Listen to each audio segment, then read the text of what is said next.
To be frank, I think that the Great Western Railway has been overly represented in the model railway market and preservation for far too long, especially compared to the likes of the LMS, Southern, London North Western Railway and other companies from the pre-grouping and grouping eras. I will concede though that some of my favourite carriages and trains that I've ridden on heritage railways are auto trains, with their auto coaches attached fore or aft of the locomotive, sometimes both. So when Dapol announced that they were doing a new tooled model of a Diagram N Autocoach, and that they were doing it in the never before released pre-grouping Great Western Crimson Lake livery, enough boxes were ticked to pique my interest in getting the model. This thing though has been delayed like hell. Originally due back in Q1 of 2024, it then vanished off of Dapol's radar, reappeared earlier this year for release, and then vanished again before finally coming into stock at year's end. This came with a minor price hike for the Crimson Lake livery though, from £68 to just over £70 at the retailers. But Rails of Sheffield did honour the original pre-order price of £68 for my order. This isn't the first new tooled autocoach to be released at this price. The Bachmann Hawksworth Autocoach cost the same amount when that launched some years ago, but that release lacked lighting, something Dapol have promised on this release. So this thing has been a long time coming and promises a lot. I have high hopes that this model will leave some other recent coach releases in the dust when it comes to value. Again, looking at you, Bachmann. Anyway, it's been long enough. Let's get a look at this thing. 2 3/4 years after its announcement, I finally have it. The Autocoach has arrived in one of Dapol's usual style of boxes. The Crimson Lake livery has product code 4P-004-001. That's a bit of a mouthful. And the little booklet that came in the box details not just the specifications but also how to remove the roof to access the lighting and install passengers. That's something basic we didn't see with Bachmann's eye-watering LNWR coaches. Instructions, diagrams, and lighting. That's already good value by comparison. That said, there's not much in the way of accessories as a lot come pre-fitted, but there is an auto gear apparatus supplied separately to fit if one wishes, and that is certainly an accessory that I've never seen before. Here it is, along with some chain-fitted coupling hooks. And here is the coach itself, chocked full of lining and separate parts. The lining on this thing is unbelievably intricate and fine, going between windows, doubling up with perfect parallel fashion, and Dapol's lettering and crest decals are exquisitely applied. The bogie frames, while simpler than later types of coach bogie, encapsulates all they need to and hold in place some NEM profile wheels with solid centres. What did catch my attention most are the very fine but perfectly coloured separate handrails, as well as the smoking lettering applied onto the glazing. Dapol's attention to detail is proving second to none. Inside, painted furniture and wall and door panelling are all just visible, which we will be able to get to see closer by removing the roof. Not only are the ends of the model just as well lined, but they are full of handrails, lamp irons, brake pipes, and even windshield wipers. While there are no coupling hooks fitted at the factory, we know these are in the accessory bag. The buffers, while plastic, are sprung, which I haven't seen on many coaches, even the £90 plus Bachmann LNWR ones. The roof is a very bright white, a huge contrast to the deep crimson on the body. This roof, according to the instructions, is held in place with clips so can easily be pulled on and off to fit passengers. Underneath the model there is a good amount of intricate rodding, some of which is very fine and fragile to the finger, and extends beneath the rotating bogies. When removing and reclipping the roof, be careful where your fingers are placed before applying any force. NEM pockets are mounted to the bogies so the couplings can swivel with them. Popping the roof off shows the lighting strip, as well as the interior decoration. The pickups extend through the dividing walls to make contact with the roof, a very elegant hidden pathway for the current. At one end of the coach is the speaker house, which even has its own miniature warning label. I was initially disappointed by the interior decoration. Compared to what Rapido are teasing in the Evolution coaches range they are producing, this here seems basic and undecorated by comparison, comprising of base colours only. The moulded details look good enough, but I can't help but feel it could be better. Whether Rapido's extra effort is worth it remains to be seen. Literally. Much of it may not be visible most of the time, whereas a simpler interior like this one may prove good enough. Only time will tell. The long benches and the chairs have all the detailing they need. The chairs have neat little armrests, and definitely look comfortable enough for tiny plastic passengers. The driver's compartment has some fitted, fully painted controls which are a nice touch, though the brake handle looks particularly wonky, which I doubt is prototypical. On the scales, the Dapol Diagram N Autocoach came in at 142 grams, which compared to my old mainline coach is only 6 grams more. I was expecting a larger difference given the age gap between these two. The back-to-back wheel gauging came in at a consistent 14.6mm, pretty close to the standard.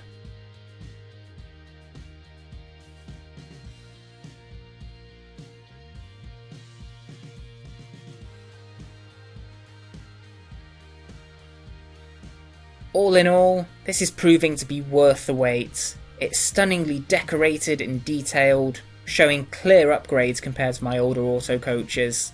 I expect it will run just as well on the track, but as my old A-level maths teacher used to say, the best way of checking is to check. On the track, the coach was nice and free-rolling with only the slightest of nudges required. It can roll all on its own, even if there's the slightest gradient, which I found out with the board join.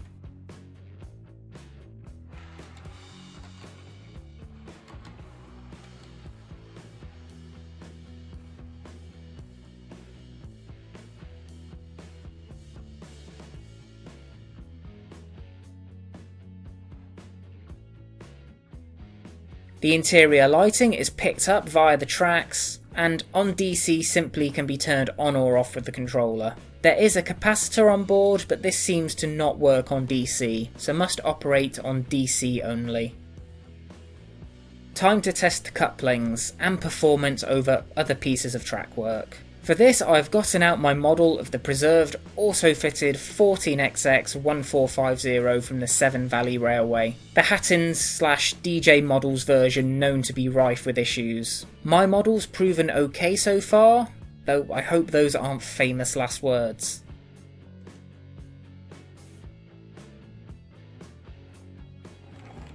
That coupling was a bit rougher than I meant it, and the coach actually rolled back and then coupled upon second contact. It seems to have coupled successfully. I'm going to redo that to see if it will couple up fairly as intended. That was gentler, but it's dropped. So let's give it a third try. The coach has just rolled back. Maybe it's a tad too free rolling. Last go. Okay, attempt number 4 was a repeat of result number 1. Not sure what to make of that, but they have coupled. On to the points test.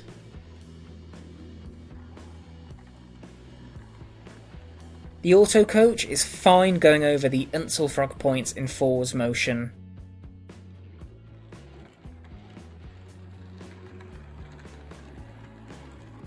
And despite a squiffy stall from the 14XX, the coach was fine in reverse too. Going over baseboard joins also went without a hitch.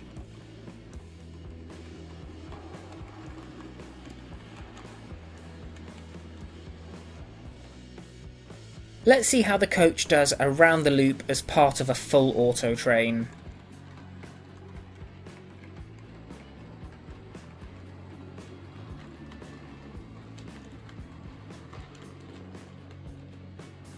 It's made it across the crossing and the curved board join.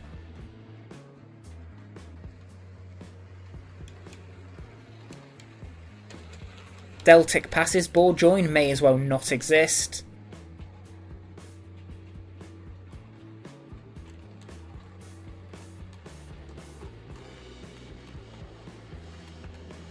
And the second curved join on the crossing poses no issues either. Dapol have delivered a fantastic autocoach that trumps Bachmann's latest attempts, with more features and details for the same price. At the same time, they've also produced an autocoach in a stunning Great Western Crimson Lake livery for the first time. I'm quite won over by how good this coach is, and after umming and ahhing over cancelling my long overdue pre-order, I'm really glad I held off and gave it a shot.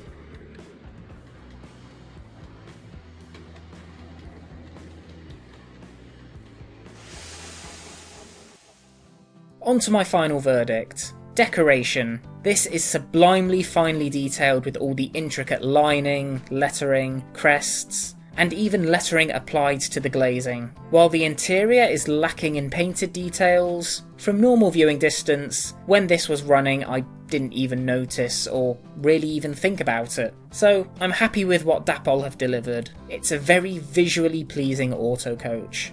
Details and features. A lot of separate details already come pre-fitted, and those you would want to add are supplied as extras. The fact lighting and sprung buffers have been thrown in sweetens the already enticing offering, and the lighting isn't as bright or overbearing as I was expecting. There's not much else I could really ask for, so I'm pleased with how well detailed and equipped the coach was. Quality. Nothing really stuck out to me as poorly done, with the exception of the brake handle in the driver's compartment. But compared to other quality issues I've encountered on new models, that one was inconsequential. The easy access to the interior is a great bit of design, and one that Bachmann could learn from. Dapol have delivered another quality coach. Performance. Oddly enough, this was almost perfect, with the exception of the coach rolling away when I tried to couple it up.